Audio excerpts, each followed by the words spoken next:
Hello प्यारे बच्चों, आप सभी का इस नई वीडियो में स्वागत है। और ये क्लास 11th का बायोलॉजी का चैप्टर 1 है और ये पूरा का पूरा हिंदी में रहेगा। NCERT इन हिंदी मीडियम रहेगी। तो बिना किसी देरी के शुरू करते हैं जीव जगत पहला चैप्टर क्लास 11th के लिए। ये हिंदी मीडियम वालों के लिए है स्पेशली। अगर वीडियो पसंद आती है तो लाइक करें, शेयर करें और चैनल को सब्सक्राइब जरूर करें। तो पहली ही लाइन में हमें दिया गया है जीव जगत कैसा निराला है। बिल्कुल निराला है। इसी विषय में हम यहाँ देखेंगे कैसे निराला है, क्यों निराला है। जीवों के विस्तृत प्रकारों की श्रृंखला विस्मयकारी है। यहाँ पर बच्चों को ये लगता है कि विस्मयकारी का मीनिंग क्या है। विस्मयकारी का मीनिंग यहाँ जो होता है वो है अमेजिंग। कितना एक अलग तरह का है, अमेजिंग है, बहुत ही, ये समझिए कि दुनिया से अलग, ऐसा मानिए। तो जैसे इसमें एग्जाम्पल क्या दिए, असाधारण वास स्थान यानी रहने की जगह, ठंडे पर्वत हों, चाहे पर्णपाती वन हों, या फिर महासागर हों, या फिर अलवणीय यानी मीठा जलीय झीलें हों, मरुस्थल यानी कि रेगिस्तान हो, गर्म झरने हों, ये सब जहाँ जीव रहते हैं ये बड़े ही अमेजिंग है, बड़े ही विस्मयकारी इनका जीवों की यहाँ श्रृंखला देखने के लिए हमें मिलती है। वे हमें आश्चर्यचकित कर देते हैं। बिल्कुल जी, आश्चर्यचकित कैसे कर देते हैं ये देखने की बात है। आश्चर्यचकित ऐसे कर देते हैं कि जहाँ हम सोच नहीं सकते कि यहाँ भी जीव होंगे, यानी लिविंग लाइफ यहाँ भी होगी, लिविंग ऑर्गेनिज्म यहाँ भी प्रेजेंट होंगे। वहाँ लिविंग अगर लाइफ मिल जाए तो कैसे, आप यकीन मानिए कि आपको खुद भरोसा नहीं होगा कि अरे यहाँ भी ऑर्गेनिज्म मिल सकते हैं। सरपट दौड़ते घोड़े, प्रवासी पक्षियों, घाटियों में खिलते फूल अथवा आक्रमणकारी शार्क की सुंदरता विस्मय तथा चमत्कार का आह्वान करती है। बिल्कुल सही बात है, जैसा हम सोच भी नहीं सकते इस तरह का आह्वान होता है। इस तरह का हमें पता चलता है भाई क्या ज़बरदस्त घोड़े दौड़ रहे हैं, तो दौड़ ही रहे हैं जी। अब बताइए कोई घोड़ों की तरह दौड़ सकता है भला? नहीं। ये इनका एक अपना अमेजिंग फैक्ट है। प्रवासी पक्षी हैं जी, दूर दूर से आते हैं पक्षी रहने के लिए। तो सब क्या है, एक अलग ही दुनिया है, अलग ही जीवन है देखा जाए तो देखिए यहाँ से जो लाइन है ये इम्पोर्टेंट है। पारिस्थितिक विरोध हो।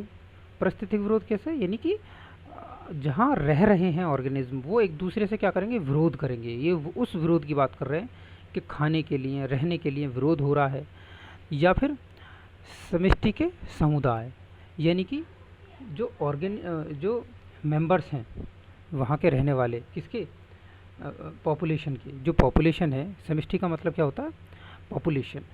तो पॉपुलेशन की चाहे वो सदस्य हों, चाहे समुदाय की में सहयोग, यानी कि उनके आपस में किस तरह का सहयोग है, उनके सदस्य क्या हैं, ये सभी क्या हैं। यहाँ तक कि ये मानिए कि एक जो कोशिका है उस कोशिका में भी जो गतिविधि चल रही है, आणविक गतिविधि, इसका मीनिंग क्या है, इसका मीनिंग ये है कि जो सेल के लेवल पर, सेल के अंदर जो एक्टिविटी चल रही है, कोई मॉलिक्यूल बन रहा है, कोई मॉलिक्यूल टूट रहा है, ये सब कुछ जो चल रहा है, तो ये हमें बताता है, हमें यहाँ से एक पता चलता है इन चीज़ों से कि भाई आखिरकार जीवन है क्या।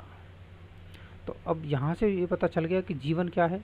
तो यहाँ से दो क्वेश्चन हमारे पास आ जाते हैं। पहला क्वेश्चन क्या है कि जो भी जीव हैं वो जीव हैं तथा निर्जीव क्या है। हमें ये पता चलेगा इन सब चीज़ों को देख करके जीव क्या हैं और निर्जीव क्या हैं। दूसरा प्रश्न ये है, दार्शनिक है। दार्शनिक मतलब फिलोसफिकल है, जो जानने का प्रयत्न करता है कि जीवन का उद्देश्य क्या है। तो यहाँ से दो चीज़ें पता चली कि कोई भी जो जीव है रहने वाला वो जीव है या निर्जीव है। एक तो ये हमें पता चलेगा इन सब चीज़ों से जो ऊपर हम देख रहे हैं। दूसरा, जीवन का उद्देश्य क्या है, ये फिलोसफिकल वे हो जाएगा। तो बिना किसी देरी के फिर से शुरू करते हैं, इसको आगे चलते हैं कि आखिरकार जीवन है क्या। देखिए जीवन है क्या, इसको बताया गया है।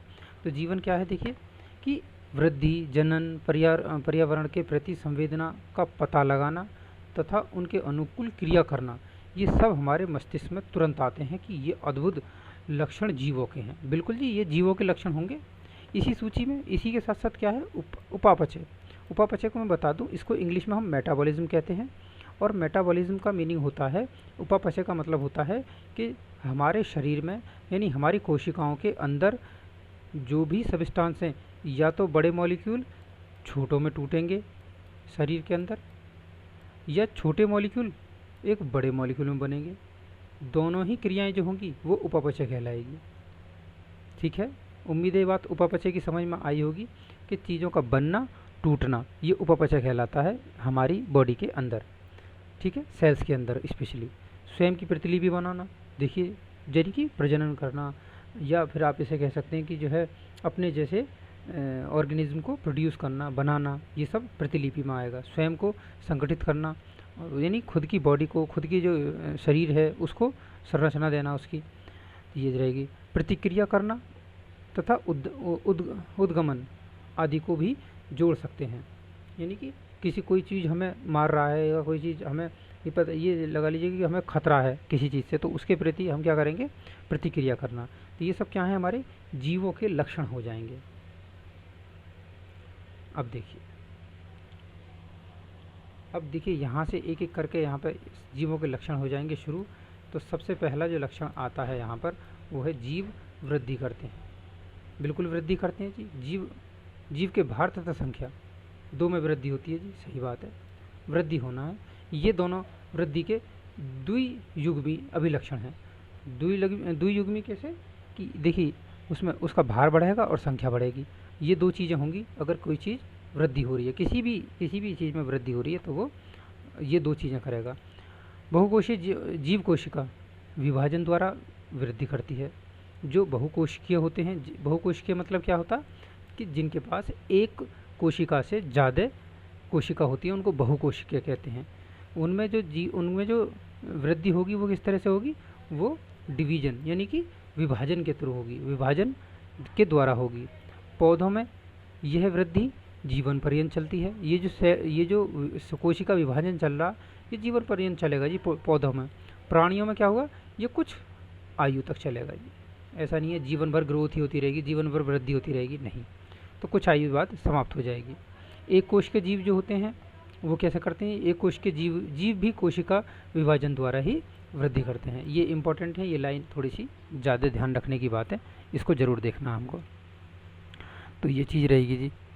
उम्मीद है ये बात समझ में आ गई होगी कि वृद्धि होना और विभाजन होना।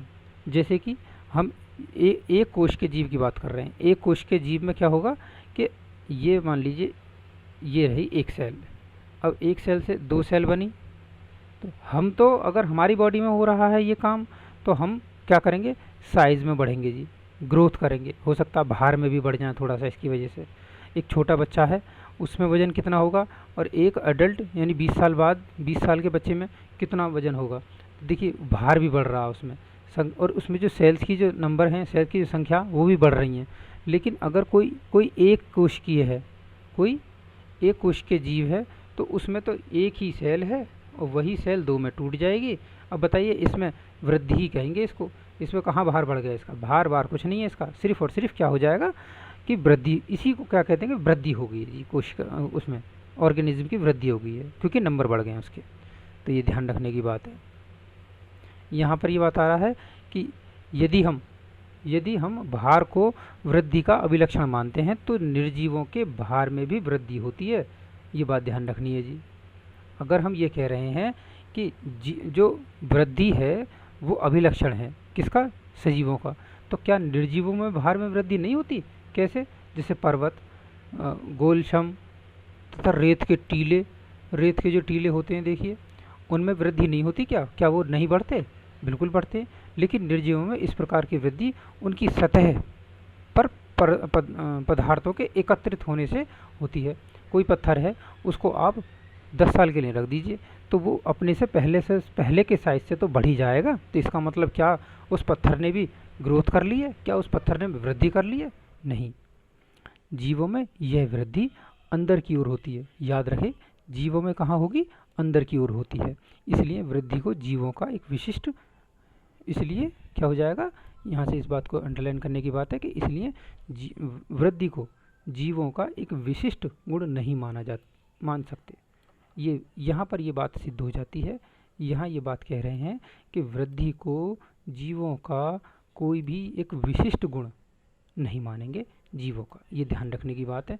यानी अगर हम ये कहने लगते हैं छोटी क्लास में, जब third fourth fifth six seventh एथ में होते हैं, तो हमें बताया जाता कि जो जीवों का एक अभिलक्षण है, यानी सजीवों का जो लक्षण है वो है वृद्धि करना।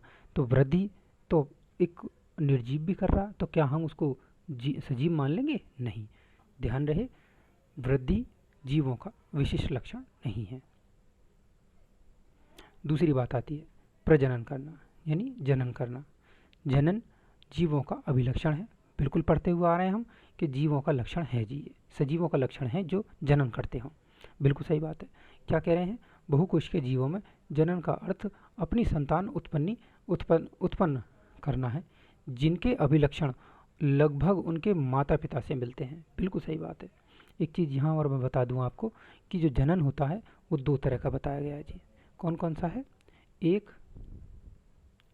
यानी सेक्सुअल या फिर लैंगिक कहेंगे, और दूसरा है एसेक्सुअल या फिर अलैंगिक कहेंगे। हम जो यहाँ बात कर रहे हैं, हम यहाँ बात कर रहे हैं लैंगिक जनन की, यानी कि सेक्सुअल रिप्रोडक्शन की। तो ये बात ध्यान रखनी है, ठीक है। उम्मीद है ये वाली बात भी समझ में आई होगी। इसमें यहाँ पर देखा गया जैसे फंजाई है, फंजाई क्या करते हैं?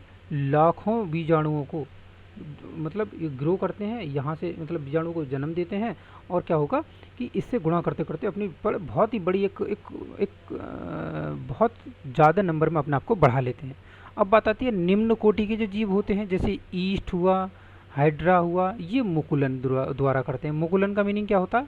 बडिंग। बडिंग बच्चों, बडिंग। बडिंग का मीनिंग क्या होता है? बडिंग का मतलब होता है जैसे कि एक कोई ट्री है, इसके यहाँ से एक साइड से, जैसे कि फ्लावर आता है ना, फ्लावर में सबसे पहला जो आता है, सबसे पहले बड़ी निकलती है, मुकुलन उसी को कहते हैं। मतलब मुकुलन उसके जैसा ही, जैसे हाइड्रा है तो हाइड्रा लगा हुआ ये रहा, ये हाइड्रा, तो हाइड्रा से छोटा हाइड्रा इससे चिपका रहेगा, और ये बडिंग कहलाएगा। जब तक ये चिपका रहेगा इससे ये बडिंग कहलाएगा। तो ये मुकुलन द्वारा होता है। प्लिनेरिया में कैसे होगा? पुनर्जनन होगा जी, पुनर्जनन। अगर इसका इसे जो है प्लिनेरिया को 4 हिस्से में तोड़ दिया जाए जी, 4 हिस्से में तोड़ दिया जाए प्लिनेरिया को, तो चारों के चारों हिस्सा नए जन्म ले लेंगे जी, नया एक प्लिनेरिया बना लेंगे। यानी एक प्लिनेरिया को 4 में टूट जाए किसी तरह से, तो चारों के चारों एक 4 नए प्लिनेरिया बना लेंगे। ये चीज़ रहेगी बात, ध्यान रखिए इस बात को। अब बात आती है जब हम एक कोश के जीवों जैसे जीवाणु यानी बैक्टीरिया, एक कोश के शैवाल, अमीबा के विषय में चर्चा करते हैं, तो वृद्धि, जनन की वृद्धि पर्यायवाची है। यानी आप इसे वृद्धि कह लो चाहे जनन कह लो, यानी या रिप्रोडक्शन कह लो या ग्रोथ कह लो, बात इनके लिए सेम ही है। कोशिका की वृद्धि ही क्या हो जाएगी? इनकी ग्रोथ हो जाएगी। कोशिका में वृद्धि हो रहा तो यही इनका जनन है, यही इनकी वृद्धि है। नेक्स्ट है, अब हम इसको यहाँ पर ये जो लाइन बताई गई है, ये लाइन जो होंगी, ये जो लास्ट लाइन आ रही है, ये बात यहाँ ये साबित करने के लिए होंगी कि जो जनन है वो एक अभिलक्षण जीवों का नहीं है। यानी कि हम ये कहते हैं कि जो सजीव होते हैं वो जनन करते हैं, हम ऐसा पढ़ते आ रहे हैं, यानी रिप्रोडक्शन करते हैं जो सजीव होते हैं। तो ये एनसीईआरटी यहाँ पर आकर के इस बात को भी गलत साबित कर देगी कि जो जनन है यानी रिप्रोडक्शन है, ये सजीवों का कोई इम्पोर्टेंट लक्षण नहीं है, विशिष्ट लक्षण नहीं है। कैसे? देखिए ज़रा, इसमें इस लाइन से क्या कह रहा है? ऐसे भी जीव हैं जो जनन नहीं करते, जैसे खेसर यानी कि खच्चर क्या होते हैं? खच्चर होते हैं। अगर जो भी हमारे बच्चे इस वीडियो को देख रहे हैं, अगर उन्होंने ईंट वाले भट्टे देखे हों, तो ईंट वाले भट्टे जो होते हैं, ईंट वाले भट्टों पर खच्चर चलते हैं, यानी मिट्टी ढोने के लिए एक गधे जैसा एक स्ट्रक्चर होता है। मतलब उसे ना तो गधा ही कहते हैं ना घोड़ा ही कहते हैं, बीच में है वो कहीं ना कहीं खच्चर। तो बीच में है, ना तो गधा है ना ही घोड़ा है, तो बीच का मतलब कहीं ना कहीं इंटरमीडिएट है। तो क्या होगा कि ये ना खच्चर से खच्चर नहीं फॉर्म हो सकते, यानी ये क्या है कि ये कहीं ना कहीं किससे फॉर्म हो रहे हैं, यानी बीच में है। देखिए और भी आ रहे हैं इसमें, जैसे बंधिया कामगर मधुमक्खियाँ होती हैं, श्रमिक मधुमक्खियाँ होती हैं, ये कह रहे हैं, ठीक है। और एक है अनुर्वर मानव युगल, यानी इनके ये कहने का मतलब है, इनके कहने का यहाँ मतलब है इनफर्टाइल, यानी इनफर्टाइल जो मेल यानी कि जो ह्यूमन है, इनफर्टाइल ह्यूमंस जो होते हैं उनकी बात कर रहे हैं ये। तो या फिर आप इसे ट्रांसजेंडर में भी ले जा सकते हैं, ह्यूमन बीइंग में। तो क्या सभी ये बात साबित हो जाती है यहाँ से, इन एग्जाम्पल्स को हम देख सकते हैं जो हमारे आंखों के सामने हैं। तो क्या ये जीवित नहीं है? क्या ये सांस नहीं ले रहे? क्या ये इस अर्थ पर ग्रोथ नहीं कर रहे? क्या ये इस अर्थ पर अपने आप को बनाए हुए नहीं है? बिल्कुल बनाए हुए हैं। तो क्या हो गया कि हमने पहली पढ़ी वृद्धि, वृद्धि भी सजीवों का लक्षण नहीं है। अगर हम ये कहने लगे कि जी वृद्धि करने वाले ही सजीव हैं, ये भी गलत है। हम ये कहने लगे जो जनन कर रहे हैं वही सजीव हैं, ये भी गलत है। तो सजीवों का ये भी एक लक्षण नहीं होता। लेकिन हम जो ये वाला जो हम स्ट्रक्चर पढ़ेंगे, अब जो हम पढ़ेंगे कौन सा, ये वाला, ये लक्षण है, इसको आप पक्का साबित होगा। कैसे साबित होगा ये देखिए। जीवों का दूसरा लक्षण उपापचयन है, यानी कि इंग्लिश में मैं इसको बता दूं, मेटाबॉलिज्म। मेटाबॉलिज्म ये बहुत इंपॉर्टेंट है बच्चों, इसको देखना है। मेटाबॉलिज्म, मेटाबॉलिज्म में क्या आता है? मेटाबॉलिज्म में होता है उपापचय। उपापचयन मतलब यानी हमारी सेल में कुछ चीज़ें बड़ी हैं यानी मोटी हैं, यानी कि हम बड़ी बड़ी सब्सटेंस को खा रहे हैं, उनको हम छोटे छोटे चीज़ों में तोड़ रहे हैं। तो ये उपापचयन का एक हिस्सा है। या फिर हमने बहुत सारी चीज़ें खाई, ग्लूकोज हमने खा ली बहुत सारी, हमने कुछ को हमने अपने काम में लगा लिया और कुछ को हमने स्टोर कर लिया लीवर में ले जा कर के ग्लाइकोजन की फॉर्म में। तो ये क्या हो जाएगा? ये एक कैसी क्रिया? रासायनिक क्रिया चलेगी। रसायनों से बने हैं, यानी सभी जो जीव हैं वो रसायनों से बने हैं, उनमें कोई ना कोई केमिकल है और केमिकल रिएक्शन, केमिकल प्रतिक्रिया, केमिकल क्रियाएँ हमारी रासायनिक क्रियाएँ हमारी बॉडी में, हमारी सेल्स में लगातार होती रहती हैं। तो अगर उपापचयन हो रहा है किसी भी सेल में, किसी भी बॉडी में, किसी भी ऑर्गेनिज्म में और किसी भी जीव में, तो वो क्या हो जाएगा? लिविंग है। ये एक मेन कैरेक्टरिस्टिक है लिविंग्स का, ध्यान रहे ये बात। इसमें कोई दुराह की बात नहीं है कि जी हम ये कहने लगें कि ये स्ट्रक्चर नहीं है या वो स्ट्रक्चर नहीं है। पक्का ये स्ट्रक्चर है। ये एक ऐसा कह सकते हैं कि ये एक पक्का कैरेक्टरिस्टिक है जीवों का, सजीवों का, कि उनके अंदर उपापचयन हो रहा है, तो वो क्या हैं? एक सजीव हैं। तो ये बात ध्यान रखना है। अब देखिए यहाँ पर क्या चल रहा है, हमारे शरीर में होने वाली सभी रासायनिक क्रियाएं उपापचय क्रियाएं हैं। बिल्कुल सही है जी। हमारे अंदर जो भी कुछ चल रहा है, हम अगर बैठे हुए हैं तो भी, हम सो रहे हैं तो भी, कभी भी हमारी ये जो रासायनिक क्रियाएं हैं कभी बंद नहीं होती हैं, लगातार चलती रहती हैं। अब नेक्स्ट है ये वाला पॉइंट, शायद सभी जीवों का सबसे स्पष्ट परंतु पेचीदा अभिलक्षण अपने आसपास या पर्यावरण से उद्दीपन हो, जो भौतिक, रासायनिक अथवा जैविक हो सकती हैं। यानी हम क्या कर रहे हैं, हम हमारे आसपास हम किस तरह का रिस्पॉन्स कर रहे हैं, किस तरह का हम उद्दीपन कर रहे हैं, हम स्टिमुलस कैसा हमको मिल रहा है और हम उसके खिलाफ रेस्पॉन्स कैसा कर रहे हैं। तो स्टिमुलस उद्दीपन और रेस्पॉन्स होगी उसकी प्रतिक्रिया। तो इस चीज़ को लेकर के ये एक मेन कैरेक्टरिस्टिक हो जाएगा, यानी हम कितने संवेदनशील हैं किसी भी क्रिया के लिए, प्रतिक्रिया देने के लिए। तो ये एक चेतना वाली बात हो जाएगी कि जीवों में क्या मिलती है? चेतना मिलती है। तो अगर चेतना है हमारे अंदर, यानी चेतना यानी हम किसी भी रिएक्शन को करने के लिए तत्पर हैं, तो हम सजीव हैं, अदरवाइज हम सजीव नहीं हैं।